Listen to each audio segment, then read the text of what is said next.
নমস্কার বন্ধুরা, তোমরা যারা রেলওয়ে গ্রুপটির জন্য ফর্ম ফিল আপ করেছো তাদের জন্য রেলওয়ে গ্রুপটি 2013 শিফট 1 থেকে ইতিহাসের যে প্রশ্নগুলি এসেছিল সেই 10টি প্রশ্ন নিয়ে আমি আলোচনা করব এবং এই 10টি প্রশ্ন থেকে আরো কতগুলি প্রশ্ন হতে পারে সেই বিষয়টা নিয়েও আলোচনা করব।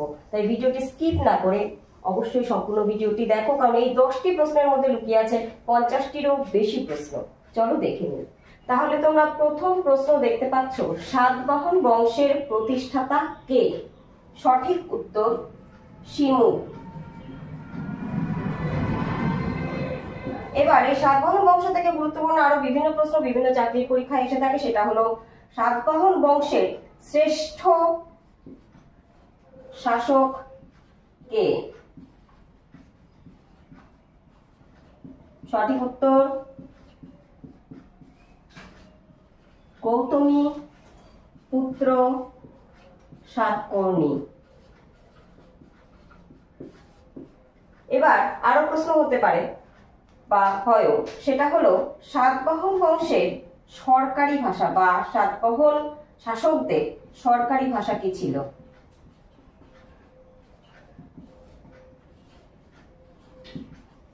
সঠিক উত্তর প্রাকৃত। এবার হতে পারে আরো কোশ্চেন, সেটা হলো গৌতমীপুত্র সাতকর্ণীর সম্পর্কে আমরা জানতে পারি কোন শিলালিপি থেকে? সঠিক উত্তর নাসিক প্রশস্তি। এবার আরো কোশ্চেন হয়, নাসিক প্রশস্তি কার রচিত? গৌতমীর রচিত। উত্তর সাতকর্ণীর মাতা গৌতমী বালাশ্রীর রচিত।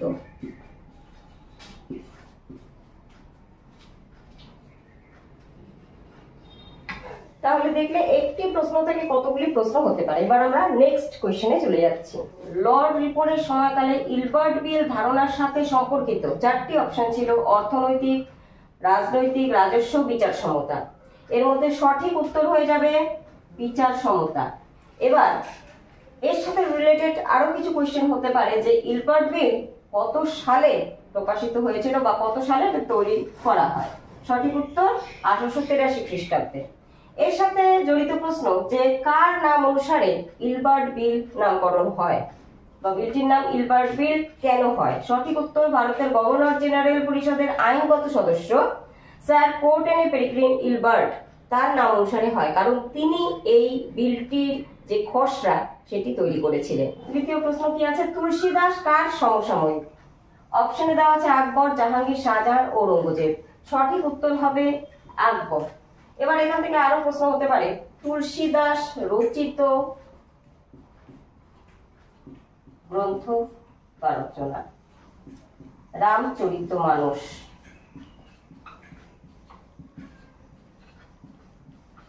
যাকে সংস্কৃত রামায়ণ বলা হয়। আরো একটি বিষয় জানিয়ে রাখি, হনুমান চালিসাও তার রচিত।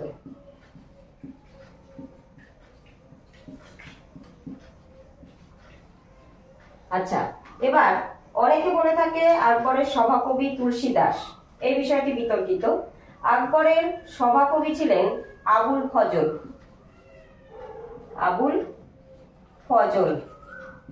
এবার আবুল ফজলের রচিত গ্রন্থের নাম খুব গুরুত্বপূর্ণ, অনেক চাকরির পরীক্ষায় এসে থাকে।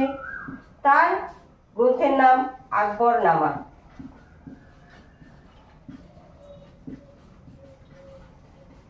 বা আরো একটি প্রশ্ন দিয়ে থাকে, আইনি আকবরী কার রচিত? আকবরনামারই তৃতীয় খণ্ড আইনি আকবরী।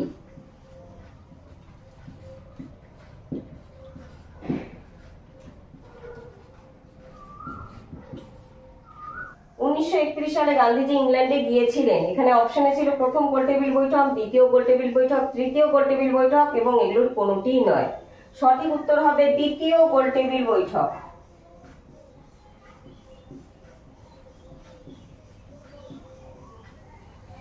দ্বিতীয় গোলটেবিল বৈঠক। এবার মোট কটি বৈঠক হয়? মোট কটি গোলটেবিল বৈঠক হয়? 3টি। এবার দ্বিতীয় গোলটেবিল বৈঠক হয়েছিল 1931, প্রথমটি হয়েছিল 1930 এবং তৃতীয় এবং তৃতীয়টি হয়েছিল 1932 খ্রিস্টাব্দে।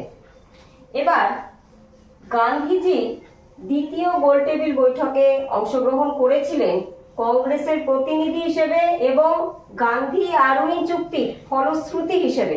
গান্ধী আরোহী চুক্তিতে একটি শর্ত ছিল যে গান্ধীজি দ্বিতীয় গোলটেবিল বৈঠকে অংশগ্রহণ করবেন। দ্বিতীয় গোলটেবিল বৈঠকের আরো বিশেষত্ব হলো সরোজিনী নাইডু মহিলাদের প্রতিনিধি হিসেবে যোগদান করেছিল। আর তিনটি গোলটেবিল বৈঠকেই উপস্থিত ছিলেন ডক্টর বি.আর. আম্বেদকর অস্পৃশ্যদের বা দলিতদের প্রতিনিধি হিসেবে। তাহলে দেখো একটি প্রশ্ন থেকে কতগুলি প্রশ্ন উঠে আসে। পরবর্তী প্রশ্ন, রানী রুদ্রামা দেবী কোন রাজবংশের? সঠিক উত্তর কাকাতিয়া। কাকাতিয়া রাজবংশের রানী তিনি। এবং এই কাকাতিয়া রাজবংশ অন্ধ্র প্রদেশের তেলুগু রাজবংশ এবং অন্ধ্রপ্রদেশের একমাত্র রানী ছিলেন রানী রুদ্রামা দেবী। এই বংশ প্রতিষ্ঠা করেছিল প্রল নামে একজন প্রতিষ্ঠাতা, প্রল শ্রেষ্ঠ রাজা গণপতি। এবং এই যে রাজবংশ, এই কাকাতিয়া রাজবংশকে ধ্বংসকারী গিয়াসউদ্দিন তুগলক।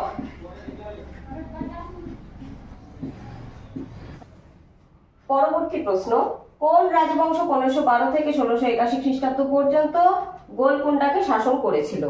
সঠিক উত্তর কুতুব শাহ রাজবংশ। এবার এখান থেকে আরো প্রশ্ন আসতে পারে, এই রাজবংশের প্রতিষ্ঠাতা কে? সঠিক উত্তর কুলি কুতুব উল মুলক। এই গোলকুন্ডা দিয়ে প্রশ্ন আসতে পারে, গোলকুন্ডা দুর্গটি কে প্রতিষ্ঠা করেছিল? অর্থাৎ এই দুর্গটি কে তৈরি করেছিল? একটু আগে বললে না যে কাকাতিয়া রাজবংশ, সেই কাকাতিয়া রাজবংশের প্রতাপ রুদ্র এটি তৈরি করেছিল। পরবর্তী প্রশ্ন, কোন মোগল সম্রাট দিল্লি লাল দুর্গ বা লাল কেল্লা তৈরি করেন? সঠিক উত্তর এটার আশা করি প্রত্যেকেই জানি, সেটা হলো শাহজাহান। এবার এর সাথে সম্পর্কিত আরো কিছু প্রশ্ন আছে বা কিছু কিছু প্রশ্নে বিভ্রান্তও হয়ে যাওয়ার একটা সম্ভাবনা থাকে, সেটি হলো আগ্রার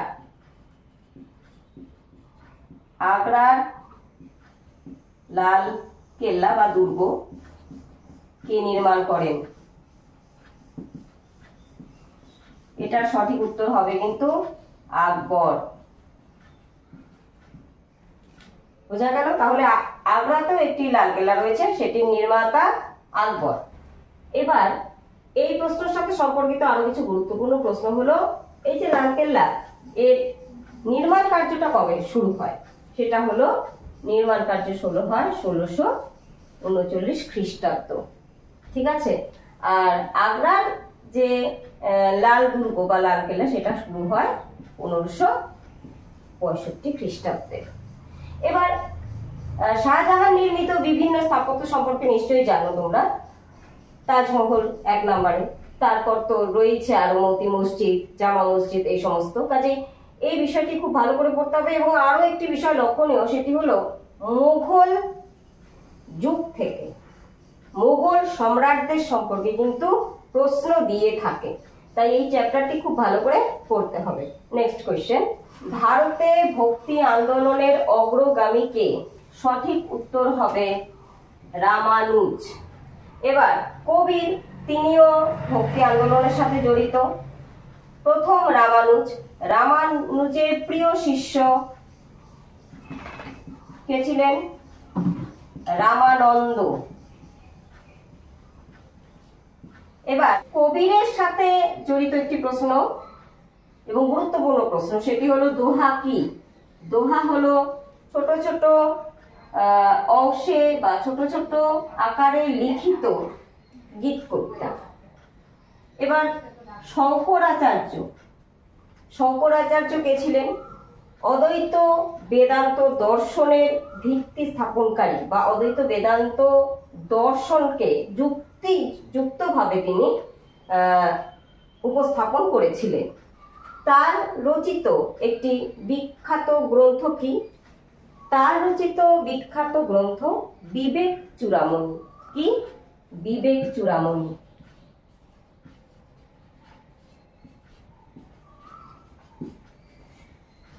পরবর্তী প্রশ্ন এবং খুব গুরুত্বপূর্ণ প্রশ্ন, এই প্রশ্ন থেকে অনেক প্রশ্ন উঠে আসবে। ভারতের বাজার বিধিসমূহ প্রচলন করেন কে? সঠিক উত্তর আলাউদ্দিন খলজি। এবার দেখো এখানে 4টি অপশন আছে, প্রত্যেকটির সাথে গুরুত্বপূর্ণ কিছু বিষয় জড়িত রয়েছে।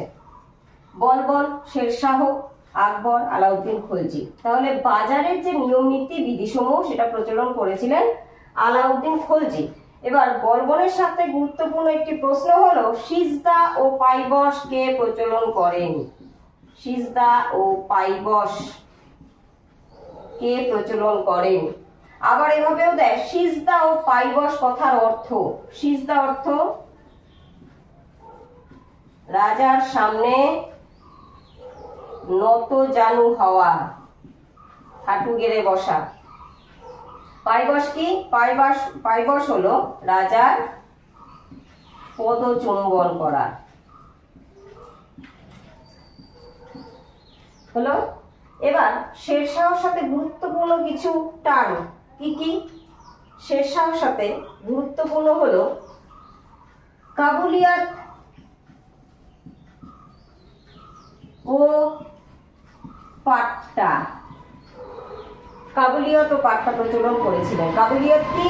কাবুলিয়ত হলো যে কাগজে বা দলিলে কৃষকদের সমস্ত অধিকার, জমির পরিমাণ ইত্যাদি সম্পর্কিত যে দলিল, তা হলো কাবুলিয়ত। এবং পাট্টা হলো সেটাকে স্বীকৃতি দেওয়া, স্বীকৃতি সম্পর্কিত বা স্বীকৃতি প্রদান গত একটি দলিল। আচ্ছা, নেক্সট আকবর। আকবর তো ভীষণই গুরুত্বপূর্ণ এবং আকবরের সাথে গুরুত্বপূর্ণ যে বিষয়গুলি তা হলো দ্বীন ইলাহি। তিনি নতুন ধর্মমত প্রচলন করেছিলেন, সর্বধর্ম সমন্বয় ঘটাতে চেয়েছিলেন তিনি, এই জন্য তিনি দ্বীন ইলাহি প্রবর্তন করেছিলেন। সুল ই কুল সকলের জন্য শান্তি। আর কি? ইবাদতখানা ফতেপুর সিক্রিতে তিনি ইবাদতখানা প্রতিষ্ঠা করেছিলেন। কেন করেছিলেন? যাতে বিভিন্ন ধর্মগুরুরা মিলে আলোচনা করতে পারে যে ঈশ্বরের মূল তত্ত্ব, ঈশ্বর সম্পর্কিত মূল তত্ত্বগুলি আলোচনা করতে পারে এবং সকলে যাতে সংমিশ্রণ ঘটে সকল ধর্মের। আলাউদ্দিন খলজির সাথে আরো গুরুত্বপূর্ণ কিছু প্রশ্ন হলো খলজি বংশের শ্রেষ্ঠ শাসক কে? আলাউদ্দিন খলজি। এবং আলাউদ্দিন খলজি থেকে আরো একটি প্রশ্ন হলো দাগ ও হুলিয়া প্রথা কে প্রচলন করে? দাগ ও হুলিয়া। তার সামরিক বাহিনীতে, বিশেষত ঘোড়া বাহিনী বা অশ্ব বাহিনীতে যাতে কেউ দুর্নীতি করতে না পারে সেই কারণে তিনি দাগ ও হুলিয়া প্রথা প্রচলন করেন। সেই দাগ প্রথা কি? দাগ হলো ঘোড়াকে বিশেষভাবে চিহ্নিতকরণ। হুলিয়া কি? হুলিয়া হলো ঘোড়া যা নিয়ন্ত্রণে থাকতো সেই ব্যক্তির বা সেই সৈনিকের সমস্ত বিবরণ। আচ্ছা, এই খলজি থেকে আরো একটি গুরুত্বপূর্ণ প্রশ্ন হলো খলজি বংশের প্রতিষ্ঠাতা কে? খলজি বংশের প্রতিষ্ঠাতা কে? জালালউদ্দিন খলজি। জালালউদ্দিন খলজি। তাহলে একটি টপিক বা একটি প্রশ্ন, তার থেকে কতগুলি প্রশ্ন বেরিয়ে আসে দেখো। প্রশ্নটি কি আছে দেখো, বিজয়নগর সাম্রাজ্যের অবশেষ কোথায় পাওয়া যায়? সঠিক উত্তর হাম্পি, কর্ণাটক। এই হাম্পি ছিল বিজয়নগরের রাজধানী। এবার বিজয়নগর থেকে গুরুত্বপূর্ণ আরো কিছু প্রশ্ন। প্রতিষ্ঠাতা হলো সঙ্গম বংশীয় দুই ভাই হরিহর ও বুক্কা। এবার একটাও দিতে পারে তোমাদের প্রশ্নের ক্ষেত্রে, যেটাই দেখ সেটাই তোমরা উত্তর করে দেবে। নেক্সট, এই সাম্রাজ্যের শ্রেষ্ঠ রাজা, আশা করি প্রত্যেকে জানো, কৃষ্ণদেব রায়।